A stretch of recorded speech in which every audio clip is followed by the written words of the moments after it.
बिल्कुल सही बात है बेटा। तेरा खाली इतना काम नहीं जितना तू सोच के बैठी है, तेरे जिम में बहुत काम है। तुझे यमुना माँ की सेवा करनी है। और आप सब ने जो आशीर्वाद मुझे दिया, मैं इस जीवन में तो आपका कर्जा नहीं चुका पाऊंगा, एक और जन्म लेने का।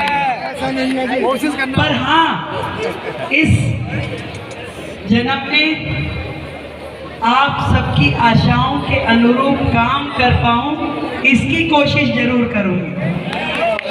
पर एक बात आपको भी समझनी होगी भैया, अब रेखा आपके साथ साथ पूरी दिल्ली की हो गई है।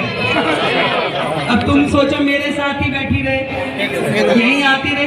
अभी 2 दिन मैंने राउंड किया, पूरे टीवी में चर्चा हो गई। कह रहे रेखा जी तो अपनी शालीमार बाग विधानसभा में ही घूमने जा रही है। मैं कहा अच्छा 2-4 दिन रह के, फिर आज सुबह का राउंड मैंने कैंसिल किया। मैं कहा मैं 2-4 दिन रुक जा भाई। ये तो कह रहे रेखा जी तो बस शालीमार बाग सलारने में लग गई। शालीमार बाग घर है ना, घर है। एक एक काम जो हमने सोचा है अपने इस क्षेत्र के लिए, वो तो होना ही है। उसको तो आप छोड़ दो, वो तो लिस्ट बना लो और लिस्ट बना के बस भिजवा देना। चांदीराम जी ठीक है ना। और अब तो हमें पूरी दिल्ली की चिंता करनी है, अपनी गौ माता की चिंता करनी है जो सड़कों पे घूम रही है, अपनी यमुना माँ की चिंता कर रही है जो न जाने किन के पापों का दंश भुगत रही है। हमें अपनी दिल्ली की स्वच्छता की, दिल्ली के प्रदूषण की, दिल्ली की सड़कों की, दिल्ली की शिक्षा की, दिल्ली के स्वास्थ्य की चिंता करनी है। और भाई चैलेंजेस बहुत सारे हैं, ऐसा नहीं है कि केजरीवाल घर जाके सो गया, वो भी ये देख रहा है कि नजर हटे और दुर्घटना घटे। पर मैं उसको ये बताना चाहती हूँ कि मेरा ये परिवार, घनश्याम जी आ जाओ ऊपर में, कि मेरा ये परिवार मेरे साथ है, कोई दुर्घटना हम होने नहीं देंगे दिल्ली में। और सही बता रही हूँ, जिस दिन से ये घोषणा हुई है, वैसे तो उससे पहले भी हम चुनाव में सो नहीं पाए, उस दिन से तो बिल्कुल ऐसा हो गया है कि दिन के 20 घंटे का शेड्यूल बन गया। मैं मोदी जी से मिली, उन्होंने कहा भी हाँ पूछो क्या पूछना है, तो बाकी सारी बातें तो ठीक है सर, ये बताओ ये आप 30-20 घंटे काम कैसे करते हो। मैं कहा मुझे तो नींद आने लग जाती है, ऐसा लगता है कि भाई सर भारी हो रहा है और नींद आ रही है। पहले तो आप ये गुण दो कि इतना जबरदस्त जो आपकी मेहनत है, थोड़ी सी वो हमारे ऊपर भी आशीर्वाद रखो, तो फिर दिल्ली जरा हम अच्छे से काम कर सके। पर दिल्ली का वनवास बहुत लंबा हो गया था। मान के चलिए कि ये 27 साल दिल्ली ने एक एक दिन कैसे काटा होगा।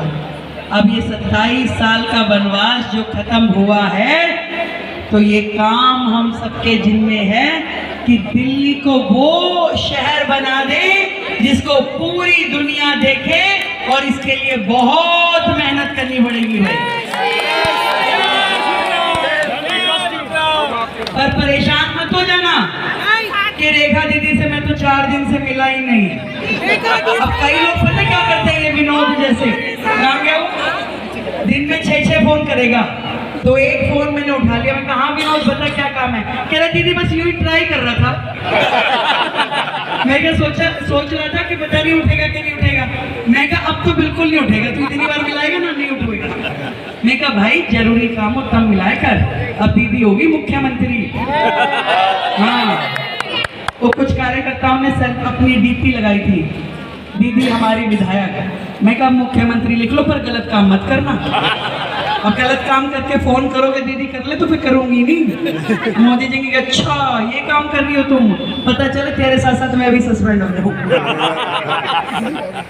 हम सब के ऊपर बहुत बड़ी जिम्मेदारी है, बहुत बड़ी, और मुझे पूरा विश्वास है जो शालीमार बाग विधानसभा का सम्मान 2013 में खोया था, आप सबकी मेहनत ने उसे एक बार फिर लौटा दिया, और इस बार लौटाया नहीं, ब्याज समेत दे दिया है, ब्याज समेत।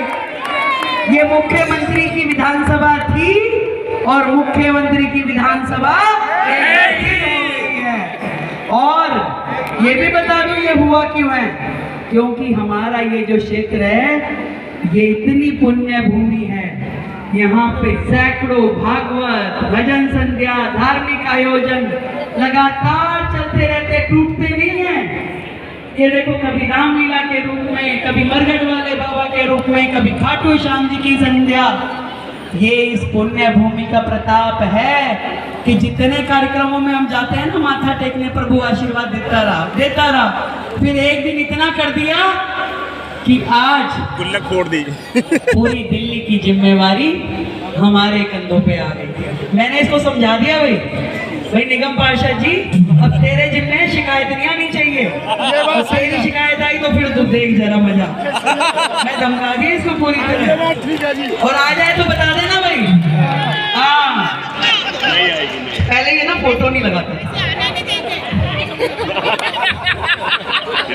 पहले ये फोटो नहीं लगाता था भाई साहब। तेरा क्यों लगाए? भगवान ने ऐसा चक्रव्यूह घुमाया कि बेटा तेरे लगानी पड़ेगी।